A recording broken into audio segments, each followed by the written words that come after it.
I think like last year the thing that was pretty interesting to me was I like look back at his total body of work and I'm like the only guard I've seen because I'm not gonna act like I was watching NBA when I was like 8 years old when Kobe was Yeah, doing yeah, it. yeah, yeah. Like the only guard I've seen have a season like that was Curry. I was like in my lifetime it was just him Yeah, and yeah, Curry yeah, to yeah, like be yeah. able to like be like a MVP guy and like be a finals like MVP caliber guy. I know Curry got like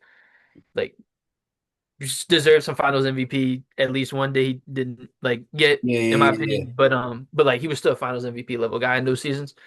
And I'm like looking back at him, like the only guard I've like watched um as good as Shea is Curry. And it's not like it's slight on anybody else. Like I've watched a lot of great guards in my lifetime, but I think those two are just on a tier where it's like when it's all said and done, we're talking about two guys who are Curry. I think is a top five player of all time, and I think Shea, when it's all said and done, could be a top 10 player of all time. Yeah, no, I mean to piggyback off of you, like, there's some type of like I don't know what it is. I mean, I know Steph's is like his jump shooting. Shea doesn't Mhm. necessarily play like that. He's more of like a mid-range type guy, but I don't know what he is, but like the way that he has just like the way that he can elevate his game um is just very unique, bro. Like you see when he can flip like another switch, like to even where like you didn't even think he could flip another switch.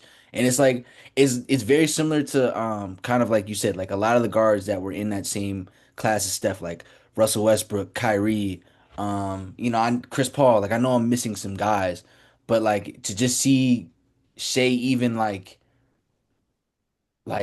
almost like it's kind of crazy to say, but like kind of ascend over all of that is like, dude, like that's like not too many people can do that. Yeah, I think it's funny now, like seeing the way like some fans have changed the convos and stuff when it comes to MVP stuff because Yeah, yeah, yeah. I feel like a couple years ago we were seeing a lot of like advanced analytics being used in like MVP conversations, which I'm completely fine with. I've come around on them a lot in the past couple years, and like that's probably my That's like how go-to Jokic way got the to MVPs. look at Like basketball. 1000%.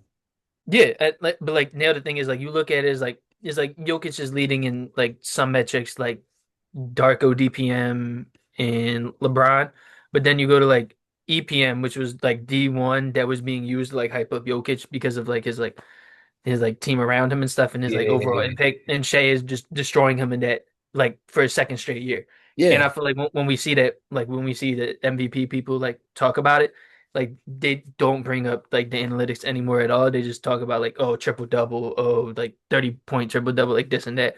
And I don't know. I just think it's funny how like the conversations have changed. And I think Shea will win Yeah, I again. Like mean, you see, like Yo